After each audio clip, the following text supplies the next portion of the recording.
Established over 100 years ago, Watkins Books is one of the world's oldest and leading independent bookshops specializing in esoterica. We have the widest selection of esoteric books in the UK, and our friendly and knowledgeable staff are here to assist you in a unique ambience of our shop. So come and visit us in the heart of London as we're open every day.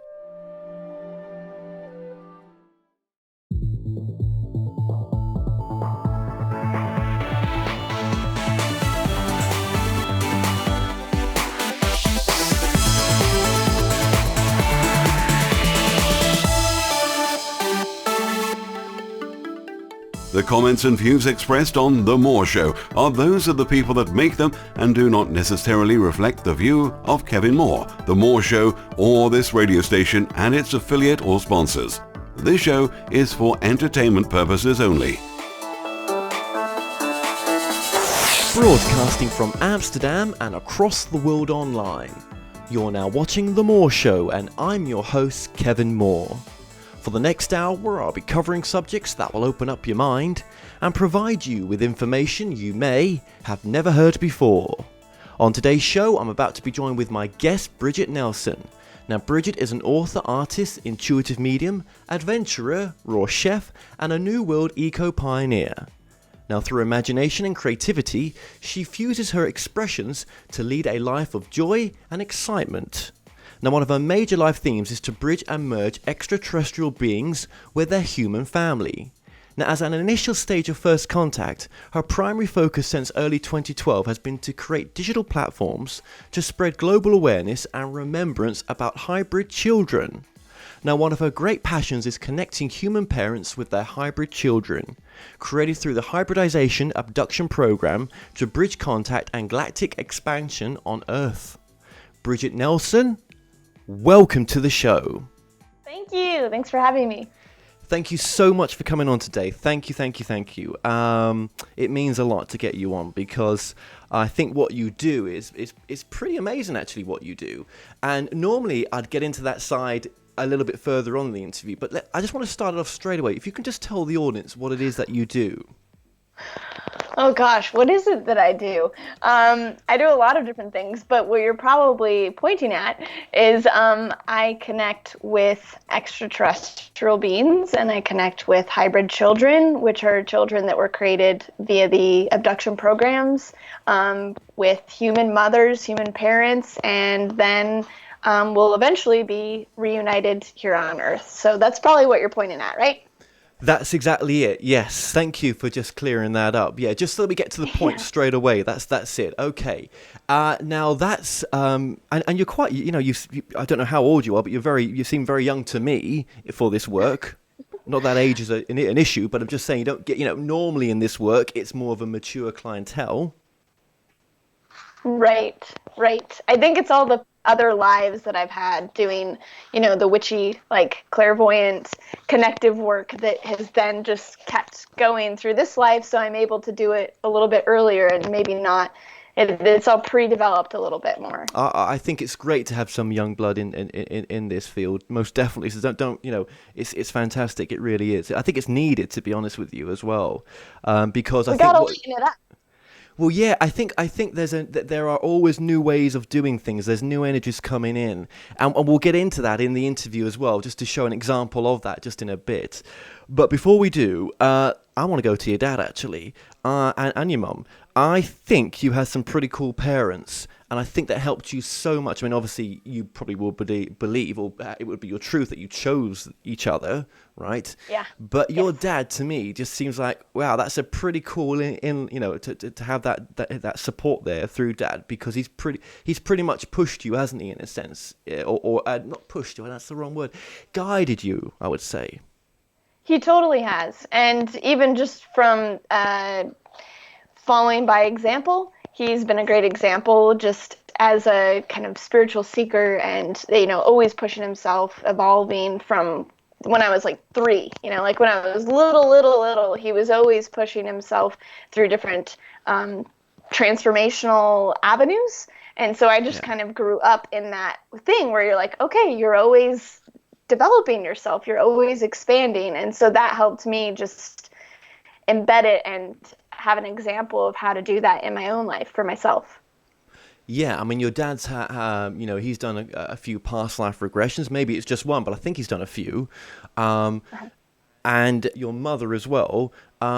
Is she quite into the subjects as well? She's into the subjects. She's definitely into them. She believes in all of it. It's just she's between, this physical world and like the spiritual world and how to reconcile the two. But she's very much so into it. My dad's just completely like, he's just gone. He's just like, I'm going all the way with this. So it's a good balance.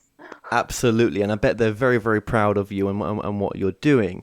Not that I bet that doesn't always make it easier for you, because this path that you've chosen, how have old friends accepted what you do? I mean, has there been some shredding? Yeah, there's definitely been some shredding, some more so, especially because I was in Los Angeles for a while and with like PR people, and they're like, don't do it.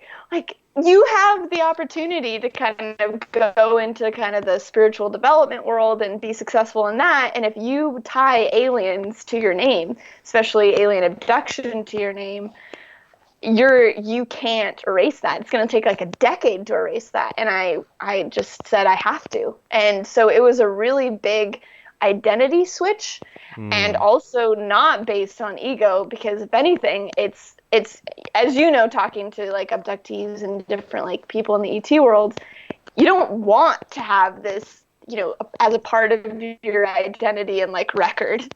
You want to have it kind of be clean and cool in the world.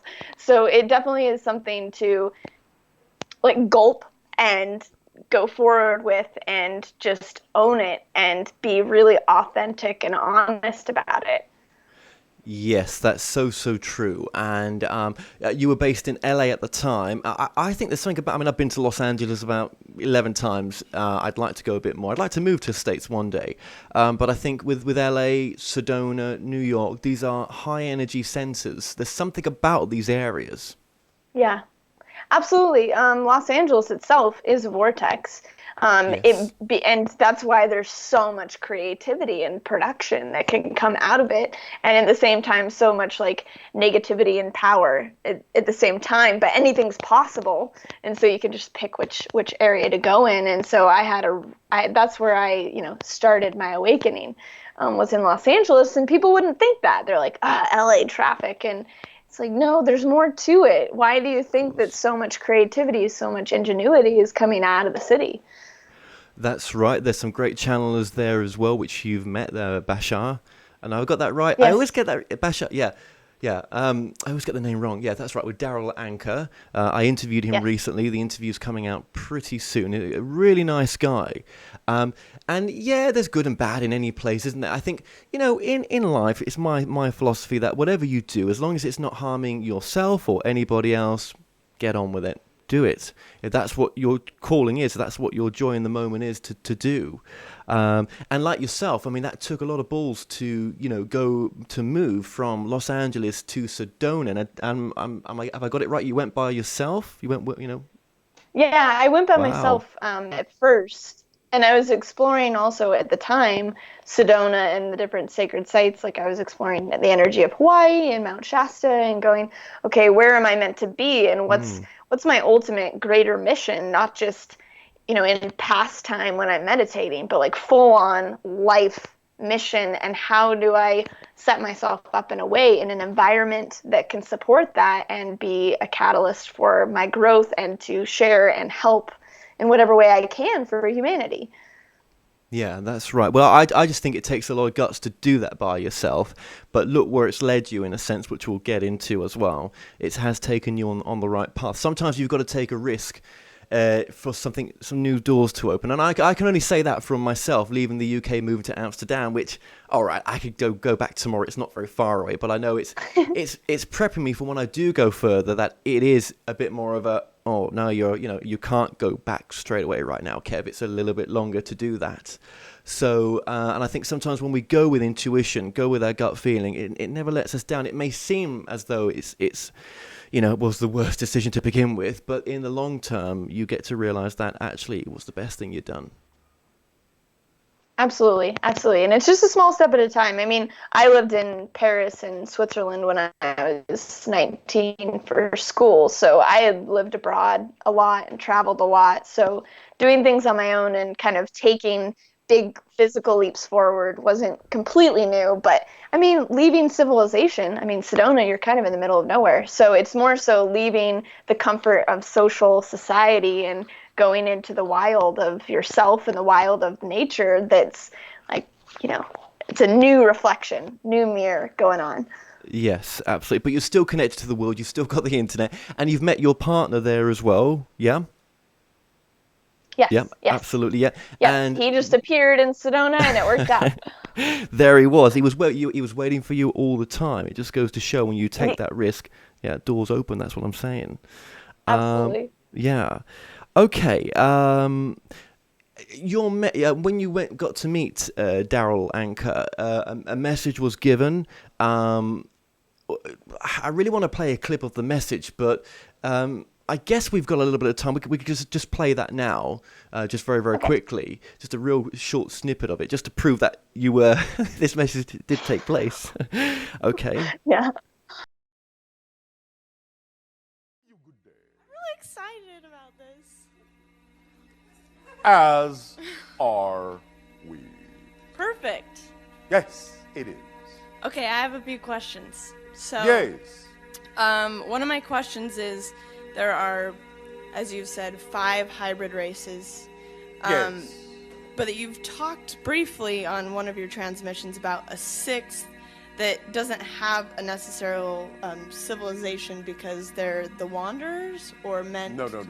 Can you please explain The that? Wanderers are a different group of entities altogether that may touch in now and then to different civilizations, remaining relatively loosely connected through their incarnations, simply as gatherers of information that aid and assist in a variety of projects, including the idea of contact, including the idea of the hybridization program, but they are not themselves the 6th hybrid race. Earth will be the 6th hybrid race, and you are in the process now of taking the hybridization that you already are and transforming it into something even more different. The Earth shall eventually become the 6th hybrid race, and once the Earth has created itself to be the 6th hybrid race, then all 6 hybrid races will again blend into a new form that will be the 7th hybrid race, unlike anything you have ever seen, unlike anything that has ever existed within creation, and it will be expressed in a very different way of interdimensionality that will be, well, I'll just put it in your old-fashioned terms, mind-blowing. That's very cool. I mean, hot. It's very hot. We have young people here that have that term. Yes, Cool. we understand. Yes. So, am I interacting with any of these hybrid races? Am I You going to are. be working with them? In what way? I cannot spill all your beans. Perfect.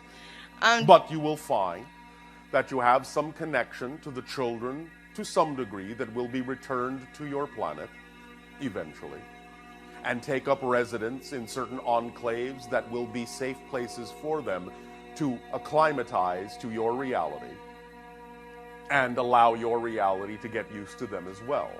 Specific geographic locations? Yes. Exciting. Do they have anything to do with the chakra points of the Earth?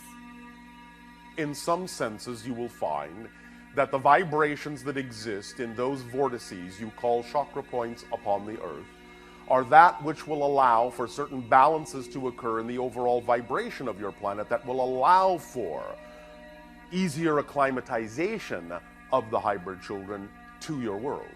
So it is involved, yes. Great. Do I have any hybrid children? You have a few. Really?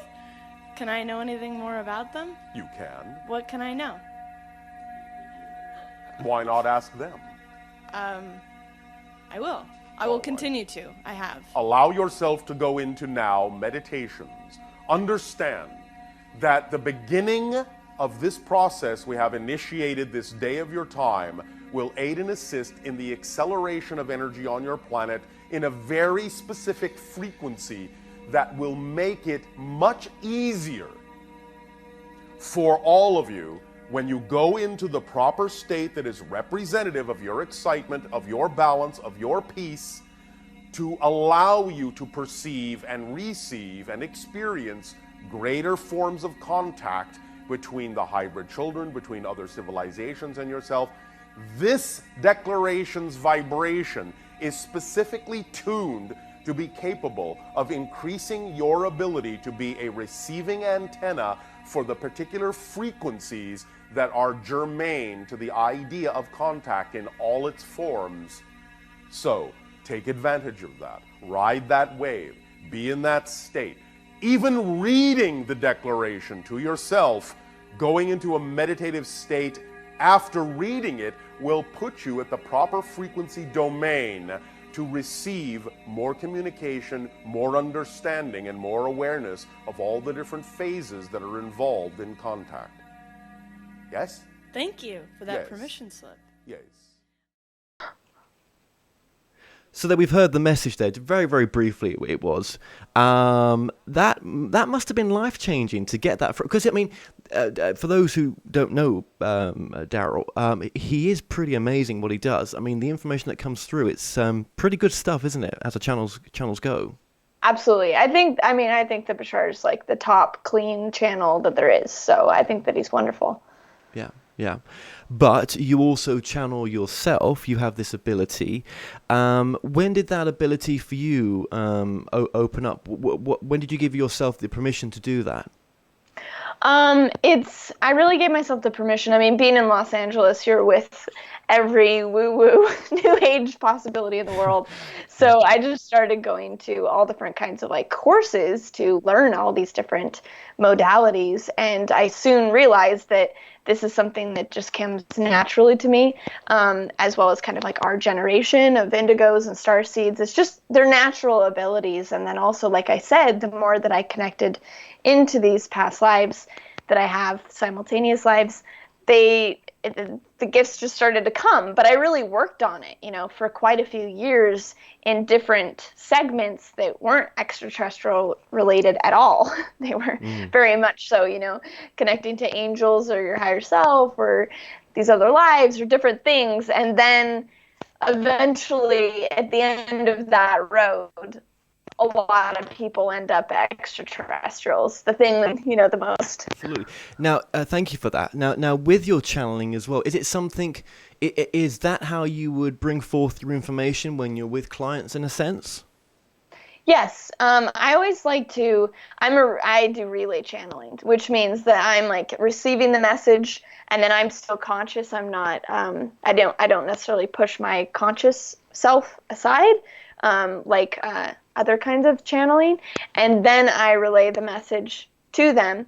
And one of the things that I like to do with that is facilitate as me being conscious and go, okay, I'm getting the message about these things going on with this person. Maybe they have hybrid kids, maybe they have these star connections, whatever it is.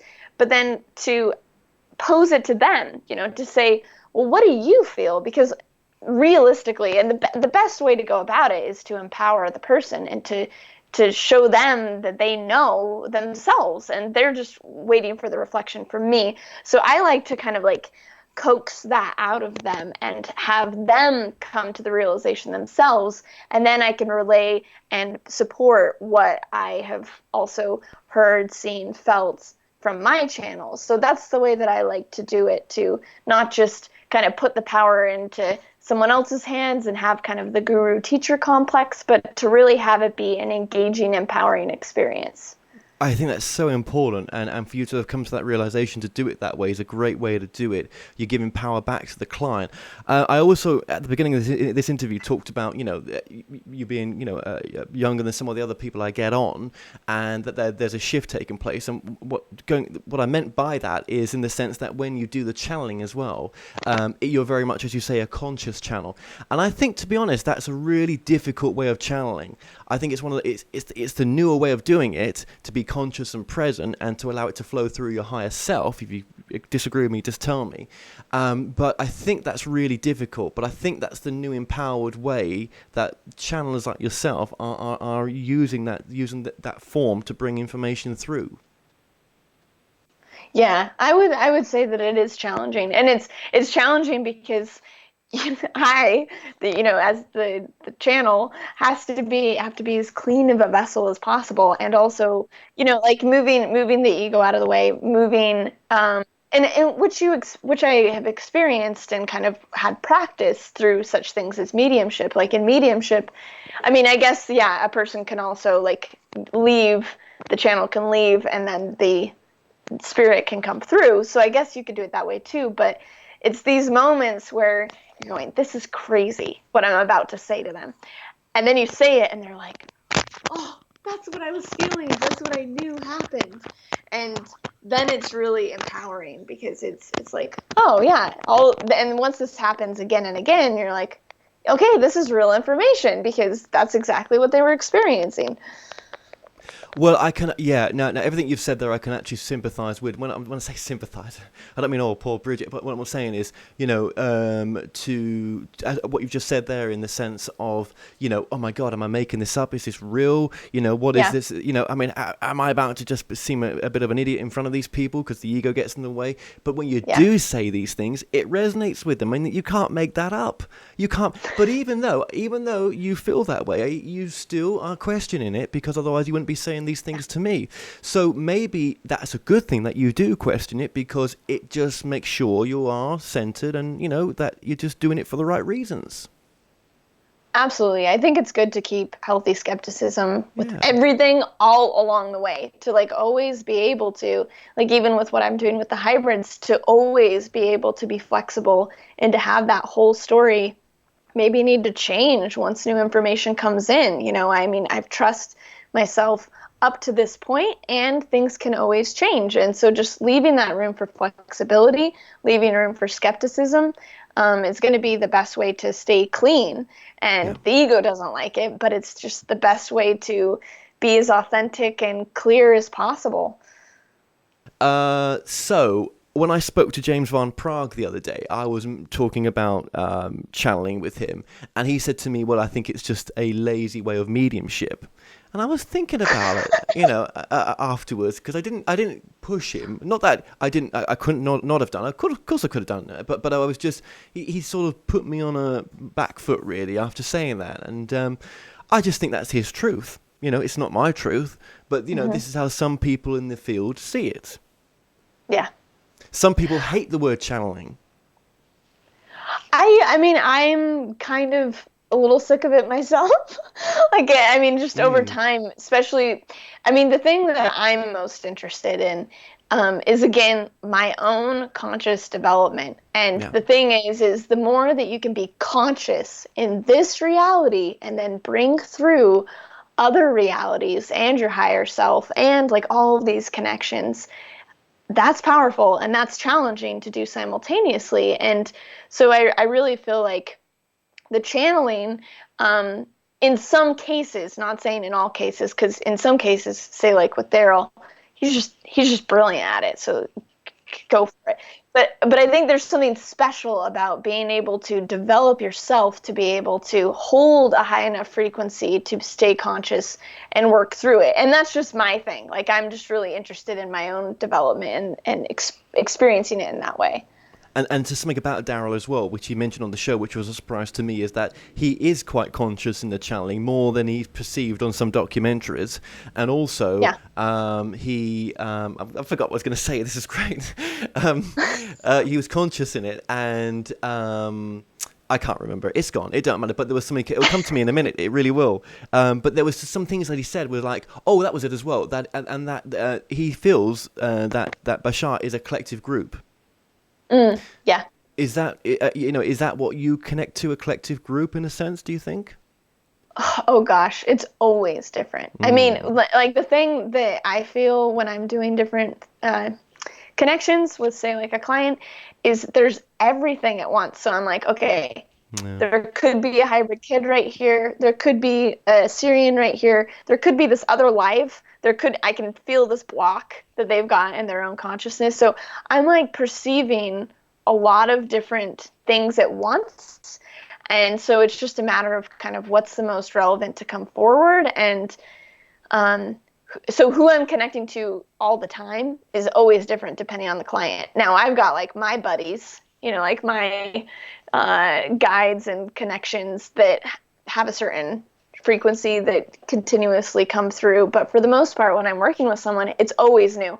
I don't know where it's going to go. Like I had a client couple months ago who wanted to talk about hybrid children, and she had hybrid children, but the conversation went in a whole different direction where she actually had poltergeists in her house.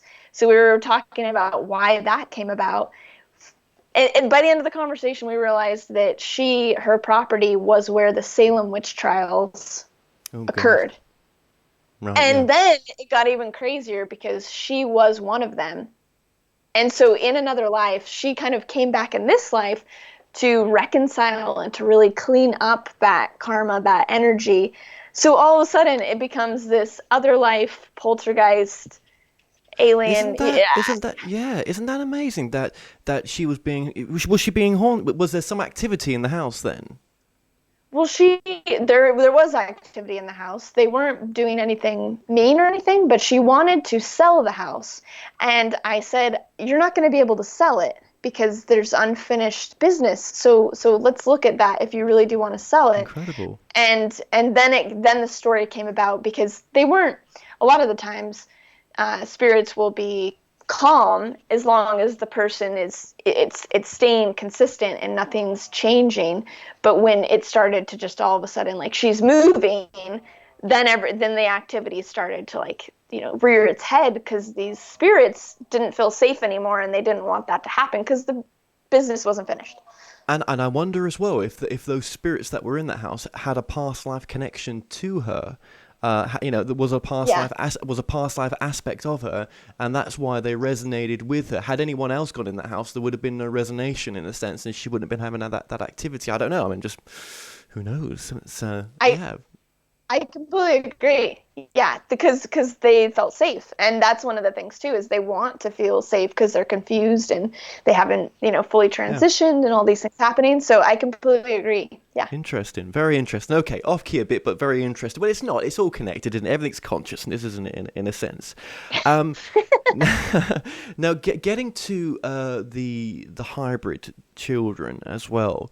Okay, so. Your truth is that there's a hybridization, or there was a hybridization program that had been running for some time. That some of these abductions where ovaries and sperm had been taken from people's unconscious memories, but through regression they remembered these things. Was all part of an old program that's not running anymore. Is that what you feel now? Yeah, I feel like that. I mean, that program is pretty much completed, and a lot of people aren't having. I mean, just the amount of experiences has gone down drastically, and people that are still having current experiences, it's more so they're just remembering what has already happened in the past. Right. Now you get to researchers like David Jacobs, and he's attached mainly to people that have had horrendous abduction experiences. And if you were to ask him, as you probably know about David Jacobs, he would say it's a takeover in a sense. It's that they've got our worst interests at heart, not at best. It's not for the good. Now I find that very, very difficult, to swallow. I just don't feel that way about it. But he's got these people that have resonated with him that feel the same way, that have come with him to, when they're getting regressed, it's all very negative. What's your take on something like that and why that happens, or why they feel that it's been very negative? I completely agree that there are incredibly negative experiences that people have. I mean, my dad's regression was really negative. So, I firsthand, and I've had clients and I've talked to a lot of people that just, you can feel it as they're telling it, and you're just like, oh my God, I'm sorry, you were really traumatized. So a lot of different reasons. One, I would say that a lot of time it's the older generations that have had more traumatic experiences because that was more at the beginning of the program when the Greys and certain segments of Greys were just like ruthless. They don't, and why it's like, well, getting a higher perspective of what's actually happening is they don't look at these little bodies as something significant. They're like, yeah, just throw it around. Like it's just a physical vessel. The consciousness is inside. Yes, now that's special. The genetics, that's special. So they have a different perspective, and of course they've lost their emotional capacity. So with the combination of those two things, they just didn't care at all. But then as they saw that it wasn't working, and the beings they were trying to make, these hybrids, weren't living because they weren't being treated well and loved, then they started to see that there had to be, for their experiment to work, they could be as genius geneticists, bringing in souls, all this stuff, but without emotion, without love and nurture, these beings wouldn't live. And then if they didn't take care of the humans that needed to nurture them, it wouldn't work. So there were shifts that happened because of that exchange, which changed things a bit. And then also we have to remember that the Greys, like certain segments of the Greys, are parallel reality human that went down a really negative timeline. So as you're seeing, like you're literally seeing a mirror image of Zeta, which is a mirror image of you that totally, fucked up. Like that totally just like went down a really bad timeline. And that's terrifying. Like just to see that reflection through that being is, it would be like seeing some like murderous animal like staring you in the face. You can just feel everything that animal is. It just terrifies you. So it's you a lot of times. They are simultaneous incarnations of our species. You screwed up. Like it went down a different timeline.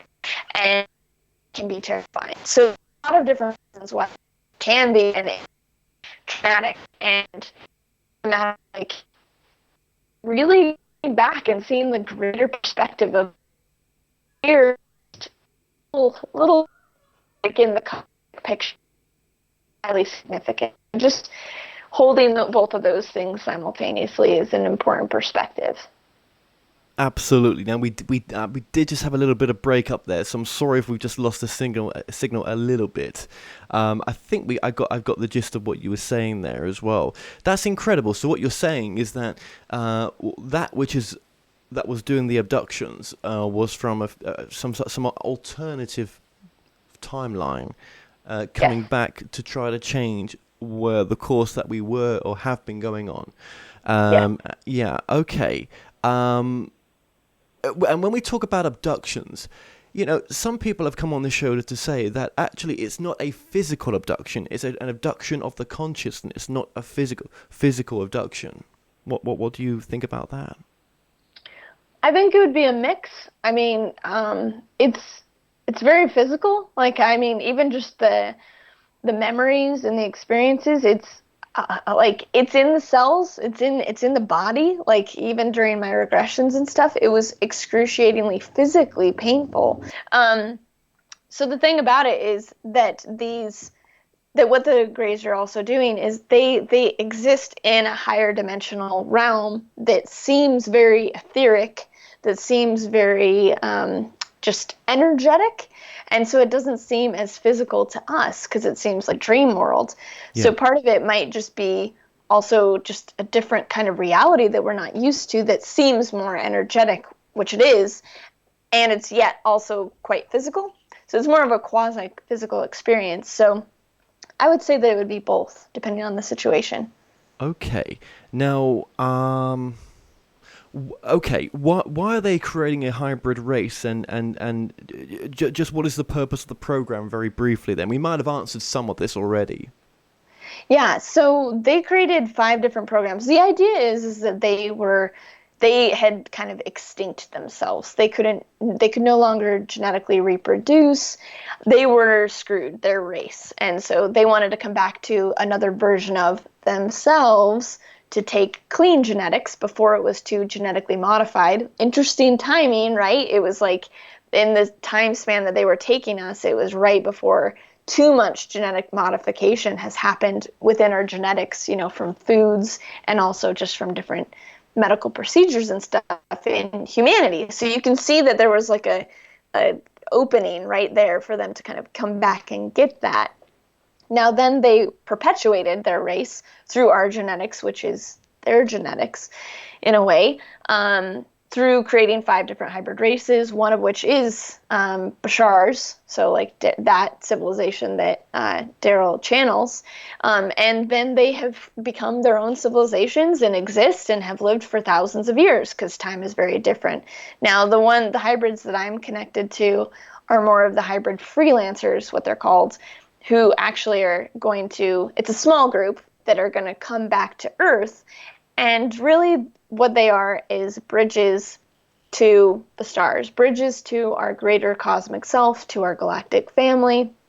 And that transition is going to be is a bit challenging, as we can see, like with disclosure and stuff for humanity. And so, and also just energetically, because as we're waking up, we need just little bits at a time. And so these freelancer hybrids aren't as just crazy beaming light beings.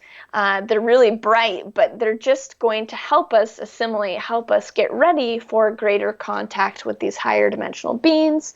And also they are like our physical children, so they're wanting to kind of like come back to Earth too. And it's not like there's a ton of them and they're going to like take over the Earth and repopulate or anything like that. It's more so just a small group to help part of humanity get the vibration to switch the 100th monkey to get ready for full open contact. And what about as well to increase our vibration in the sense of our consciousness? Yes. by some of them coming back down here. Maybe they come back down here and their memory is just as veiled as ours is right now. They don't even firstly remember that they're not something different to us, and over time they get to remember, and it's through their things that they do, maybe the most basic of things, but it's all part of the consciousness rising, and this is what these ETs are trying to do as well, maybe. Yeah, absolutely. I mean, they're just helping us like wake up, helping us remember, and also helping us kind of get back to the understanding that humanity in the first place was genetically modified and created to be here right now. So we have to kind of get back to that space of like how things are created on the bigger scale. It does seem a little bit more manipulated, but that's how it is. And so getting back to that, but it is majorly about raising the consciousness and their assistance to help us do that. Yeah, absolutely. And for example, as well, now this doesn't apply to all women, of course, but when someone's had a stillborn or the baby has passed, there is always that potential that actually that baby has carried on somewhere else. In a sense, I'm not talking about going to the spirit world. I'm talking about that baby is physically carried on. Yes. And it's almost like that film Millennium. I don't know if you ever saw it, where they take the passengers of doomed planes and they take them to the far future to repopulate a distant Earth. In a sense, yes. It's almost like that. I know we're not talking about planes here, but it's that program, isn't it? Yes. Yeah, it's true, and that's a crazy subject because it's pretty touchy, if people have had the stillborns or have had that. But there are a lot of cases where, because I just intuitively was getting some hits about it at a UFO Congress a while ago, and this woman was telling me how she lost 2 children at birth, like full term, and I was getting that one of them was still alive, and I was just kind of tripping because I'm like, I'm not going to tell her that her kid is still alive. Like that's too touchy.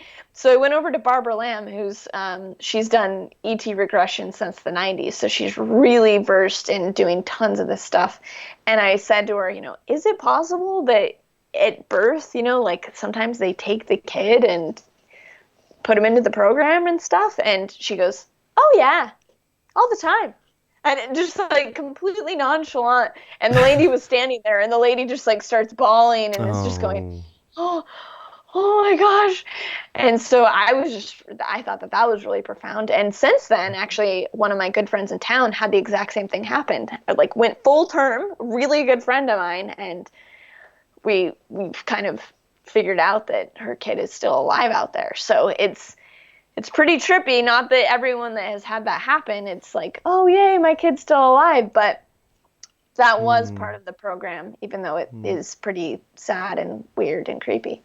It is, and I know Barbara Lamb as well. She is really good, as you say. I mean, she's Yeah. you know she's been there, done it, hasn't she, in this Yeah. field, and Yeah. she continues to do great work as well. So yeah, I mean, it's there you go. You know, she's come across it before, and there's you picking it up, and you didn't even know, really, Barbara. Do you know what I mean? But you know, Yeah. there is truth out in if you're tuned into it as well. It's incredible. Yes. Yeah, I mean, there'll be people that may listen to this who are very switched off to the idea of consciousness, and any of the subjects we've discussed, and it will just be too much for them. And maybe in this lifetime they're not meant to wake up. They're meant to be doing and acting exactly the way they are with the free will that they have, and it's just the way that it plays out. Yes. Yeah, it's true. It's not for everyone to be a part of, say, this program or to wake up. I mean, part of it is just the experience of being on Earth at this time, say, with other people waking up, and just all the transition that's going on. I mean, there's tons of soul expression, so it's not for everyone, and it doesn't have to be. And it can turn into kind of a novel fixation, and that's what I'm doing my best to balance it out and be like, okay, remember to build the consciousness, remember to be just a good person in your life, remember to live your passion, like all these different other components, and not just get like fixated on this kind of like sci-fi world that has become real, which it is. And so it gets easy to turn it into entertainment. So I really want to bring it back, ground it into Earth and go, okay, the only way even to connect with that reality, to connect with the dimensions, say, where the hybrids do come, is to do our part, is to do our work, to meet them halfway. Yeah. So that's a key component, to not just get like too overexcited also about it. I think that's so true what you're saying. It's so important. You came here. We all did. Well, it's true. We came here to have a human experience. Yes. Unfortunately, I'm either very naughty, or I just couldn't have all my feet in the spiritual arena. I just don't think I'm meant to. Yeah. I wouldn't want to ignore watching South Park. I don't want to ignore having something to drink over the weekend, as long as I'm not going too crazy. I live in the capital of the drug capital of the world right now, and I'm having to balance that out very, very on a fine line right now, because obviously everything's legal over here. So it's like, you know what? I don't need to go too deep into anything. Even the Dutch people over here, they're very balanced. It's a tourist thing because it's legal. It's like, well, there's no thing to want to do it all the time. It's kind of different psychology, actually. Yes. But I'm just saying that, it's not here to be a goody-goody two-shoes. You're here to have human experience. And as long as you're not hurting anyone else or yourself, then it's okay. Now, do you find it difficult, now that you've got all your feet planted in the spiritual arena, do you find that difficult to balance what you were just saying to me? No, because I feel like it's a very, that's part of what it's kind of part of what I came in with, and I think that's like part of my mission is to be a bridge. So if I am a bridge, I need to have like the anchor on the other side. Good. And I've always been quite grounded, and so I think, and I truly like have believed since the beginning that it's a very integrated, every part, like health, consciousness, loving your friends around you, like being aware of everything that you're doing. So if anything, I think I went pretty deep into it a few years ago, and was just kind of like needing to focus highly on the hybrids, highly on the spiritual realms. But now it's like they themselves even are like, okay, totally focus on your body, your health, like being in nature, being loving to people around you, living your passion, like all these different things. And so that's kind of like the foundation. And so yeah, it's quite simple once you're just aware of it, and it's a natural expression because it's you being whole, it's you being full if you are balanced in all these areas. Good. Yeah, well, it just goes to show that you're a pretty old soul. Well, we're all old souls, but I mean, Yes. yeah, you've probably had Extra old. Extra I'm like, old, yeah. I'm like a few thousand years old or something. Well, I was speaking to someone today, a guy that's wrote so many books on the conversations with God kind of theme, and he was saying that you have to be everything, you've come here to experience the everything, and not in one life you'll get to do it. You'll get to do it in many lives. So you've probably done the good, the bad, the ugly, and we just don't remember, but we have. So when we see someone doing something that's quite like, oh, that's I wouldn't do that. We have to understand that actually, well, you probably would, but maybe not in this lifetime. That's a really good point. And I mean, I even think that of myself. I'm like, oh, if I'm coming here to like spread light and like be like a great person, I'm like, man, what did I do in the last life? And I mean, I have had a lot of memories, like a lot. Not as much recently, but when I was in Los Angeles for those years, I mean, lifetime after lifetime were like viscerally coming back through me, like the darkest dark and like the lightest light. And it's helpful to know. It's helpful. I mean, it creates like true humility on like a greater soul plane to be like, oh man, wow, I've really done it all. Yeah, I think so. Yeah, you're probably right there. And yeah, it's difficult to judge as well. You can't go judging neither. Yeah, I suppose California, LA especially has got the good and the bad in a sense, if you wanted to judge it like that. Yes. Yeah, there's definitely the contrast there, most definitely. Yeah, and every soul's on its own path as well, and we're all here to do the things that we maybe came here to do with free will. There's destiny in this free will. I do believe in that. Very interesting what you've got to say. Do you think you'll always be doing this work? Is that a question you can even answer? It's a great question. I think so, because I feel like the transition I've been feeling the past year is to really develop more of my spiritual vessel, like my capabilities, and also my ability to connect and communicate with people. So I feel like that's setting me up for more of like a diplomat role, maybe once like these ET races come, and to help with that like diplomacy, and as well like help people like as they're awakening and as stuff starts unraveling in our culture, to help like bridge and help that transition process. So I feel like, yes, I'll always be doing this. The form may be different. It might be me like traveling to other worlds. It might be me just like helping and healing humanity, setting up new structures. So overall, just like, yes, I'll be helping humanity. And are ETs connected to that? Yeah. Yes. That's a beautiful thing. Absolutely.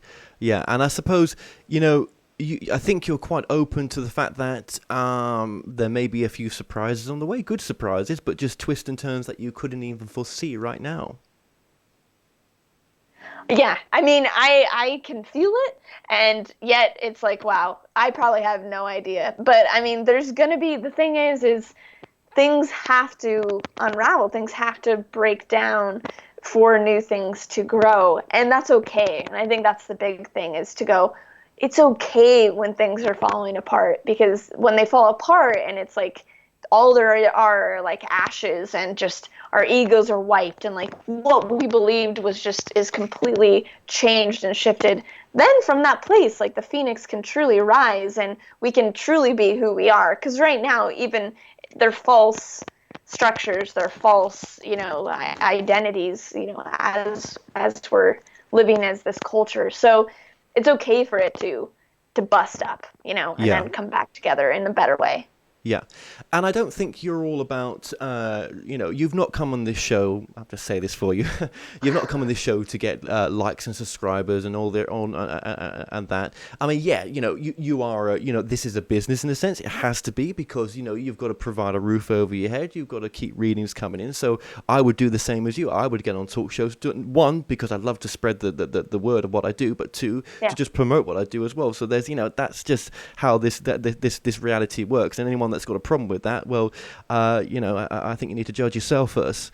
But leading, I was going to lead on from there, and I've just lost my way there a bit. Hang on a second, there was something. Oh yes, leading on from there.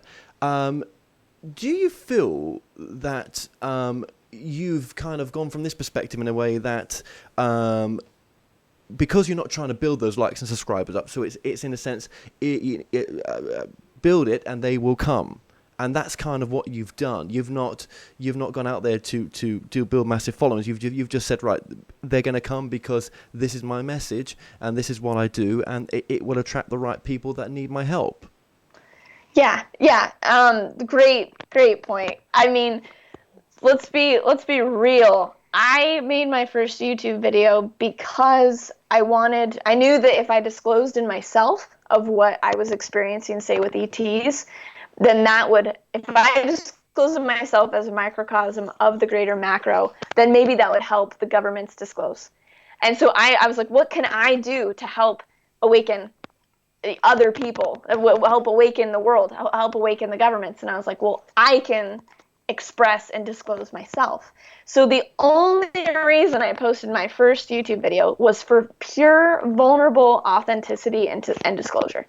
And so that was kind of like the seed that was planted of why I started doing what I was doing. And then from there, I was just like, I'm going to express like what I'm feeling. I'm going to express like what I'm experiencing. And I don't really believe in the teacher guru complex at all.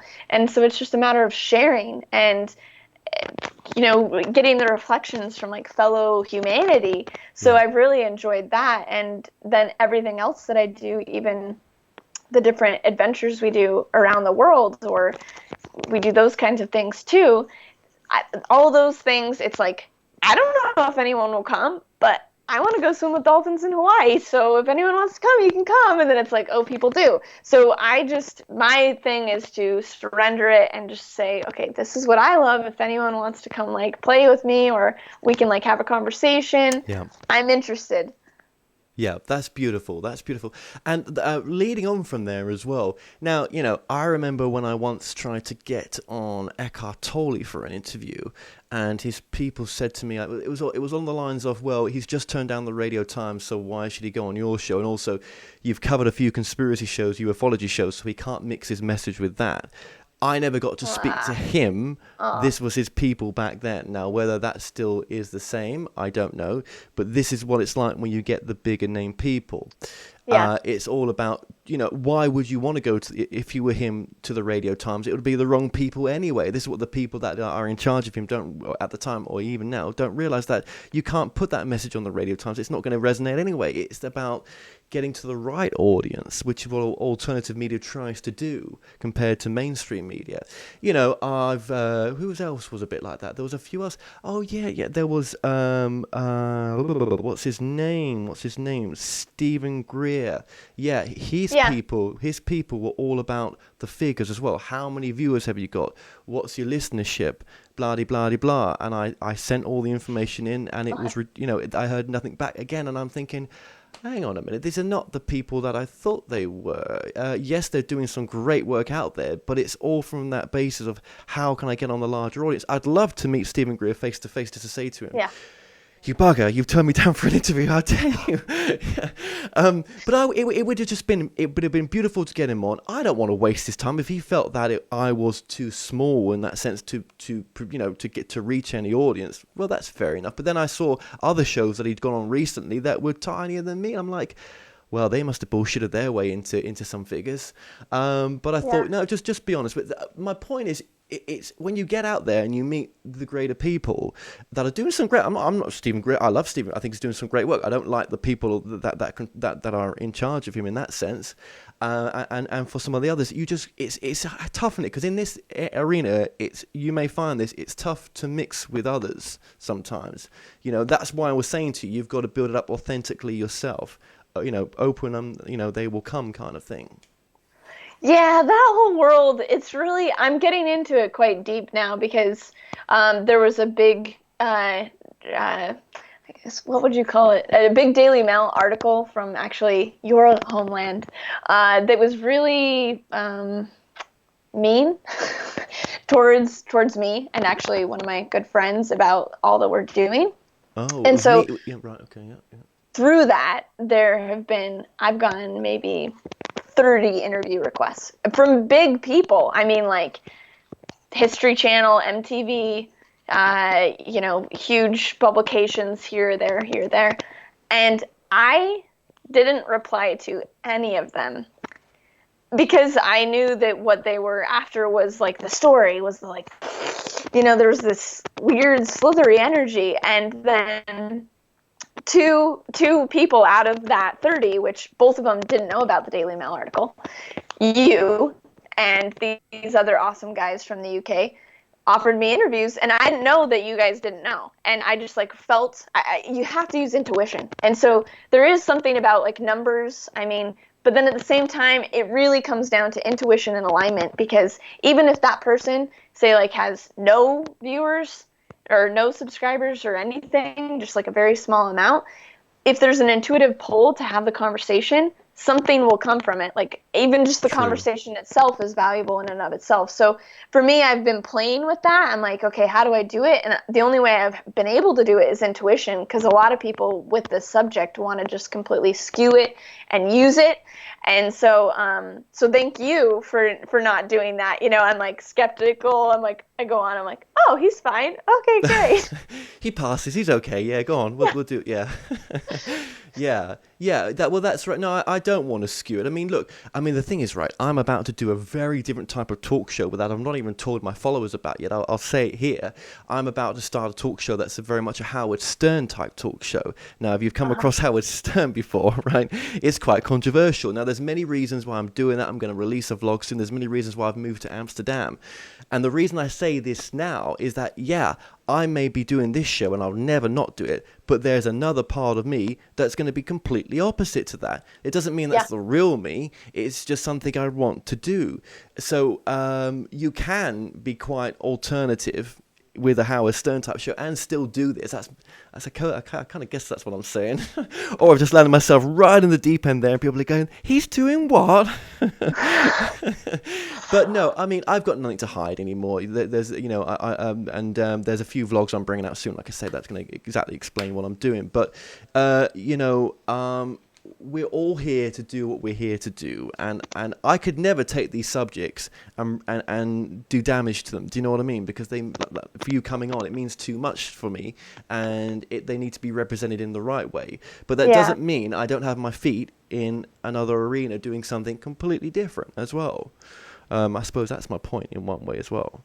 Well, I think that's healthy. I think that's awesome. That's how it was for me. I'm like the alien hybrid girl, and I'm like, no, I'm not. I have all this other stuff, and so I created like another channel, and I'm like, I'm not just that person. And I think that's part of like the fixation too by the public, is to like create like, this is this person, this is Kevin, like this, and it's like, no,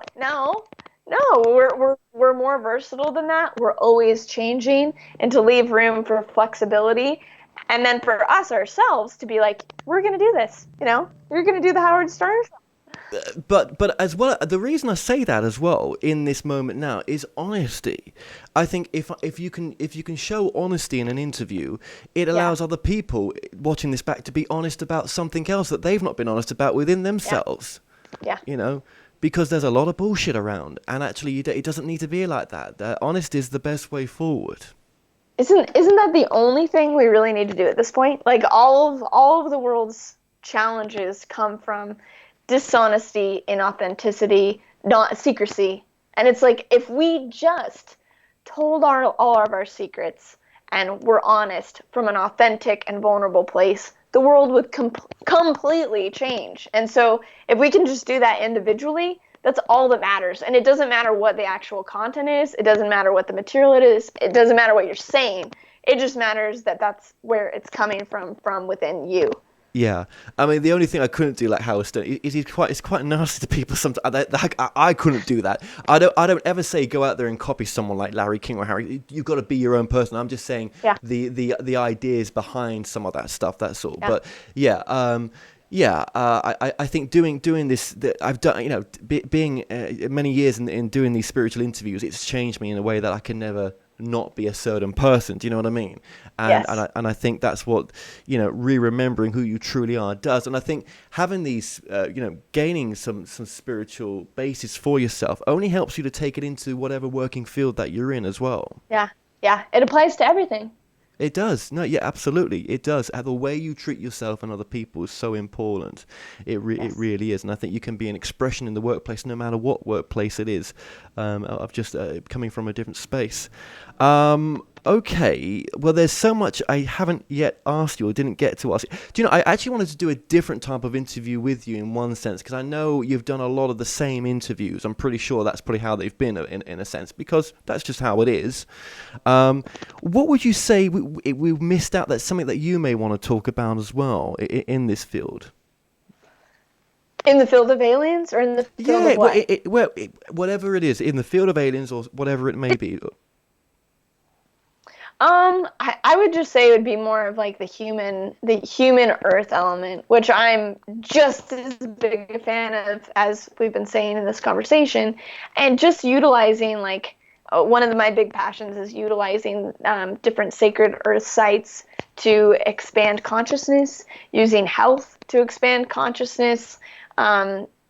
Those two big fields would be big for me, that I really love, and how playfulness and adventure and pushing the comfort zone is really key and important, because then it gets that basis within your own psyche and your own confidence to be able to come up against anything that may present itself.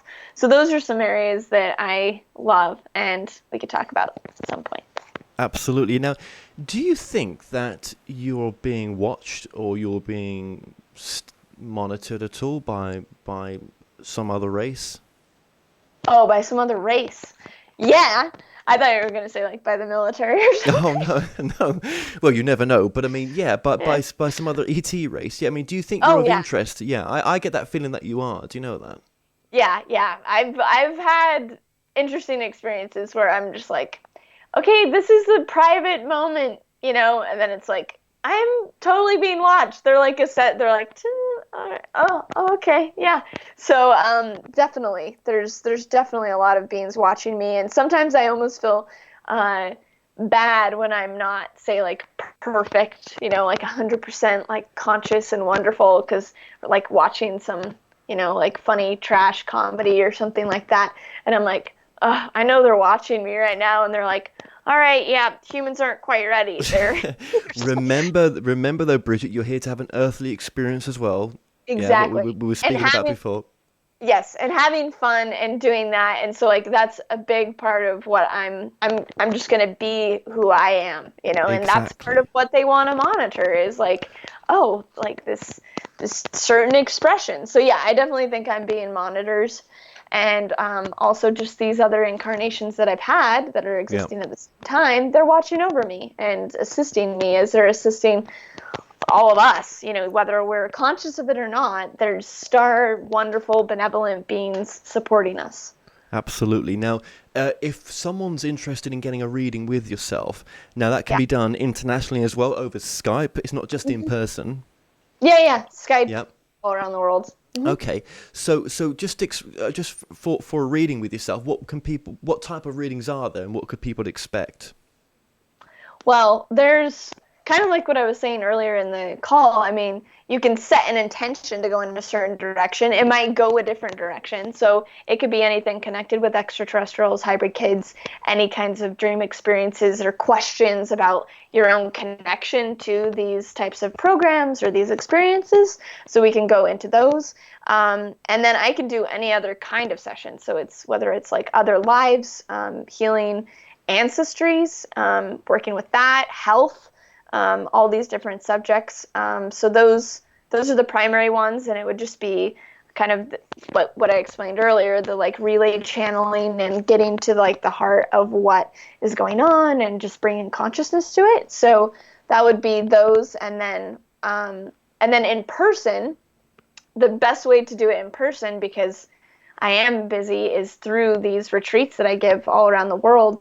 To just like go have fun and adventure and meditate and expand. So that's what we do in person.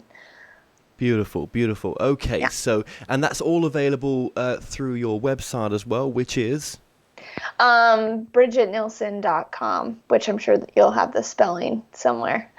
Yes, well, we've been putting it on the screen throughout the interview. I just wanted you to say the word, yes. the name, so that just for the audio version, that's going to go up as well. Yeah. Okay, wonderful, wonderful, wonderful. You know, I think you'd make a great mother. Do you know, a great earthly mother. I do get that feeling for you that, you know, that's all in the pipeline when you're ready for it. Obviously, you wait. You know, you want to live your life yet. Trust me, my sister's got 2 kids. It's a lot of work. But yes, I think I do see that, because obviously I know that you feel that you've got hybrid children elsewhere. Yeah. But I mean, there are earthly children that you probably would consider one day. Yeah, definitely. It'd probably be in the next like 3 to 5 years, something like that. Wow, but that's soon. Yeah, like sooner than later, but not too soon. Definitely something that I'm interested in. It seems like the ultimate form of creation, and that like the ultimate art project. So I'd be really excited about that, and I feel like, and I also want to test myself, because I'm like, I always can assess, you know, other people and how they raise their kids, and I'm like, you know, you could do this, and I'm like, okay, let's see if I actually had one, how I would do. They'll be like, see. Well, I think you'd make an amazing mum, and I'm sure that whoever's already chosen to come down with you is like, yeah, that's right, mum, we're here waiting for you. So, as however it works, but I'm sure we pre-choose our family. I'm sure that's how it works. So, yeah. Well, Bridget, I just want to say it's been such a fascinating interview with yourself. I feel like I've left so much out, though, because of time restrictions. I know normally you'd do a couple of hours or an hour and a bit, but we've had to leave a bit out here. Who knows? Maybe we'll get you to come back on in the future. If there's any books in the pipeline, please do contact us as well, or any new programs that you're putting together. I would just like to say, Bridget, it's been a complete pleasure to have you on. Thank you. Thank you so much. Thank you for everything you do. You're awesome. Well, we've come to an end on tonight's show. Don't forget that you can listen and watch all our past interviews on the More Show's official YouTube channel. Remember to subscribe to our YouTube channel for new daily shows. You may also find out more on all past and upcoming guests on the show via themoreshow.com, and do like us on Facebook and Twitter for the latest updates. So until next time, be safe.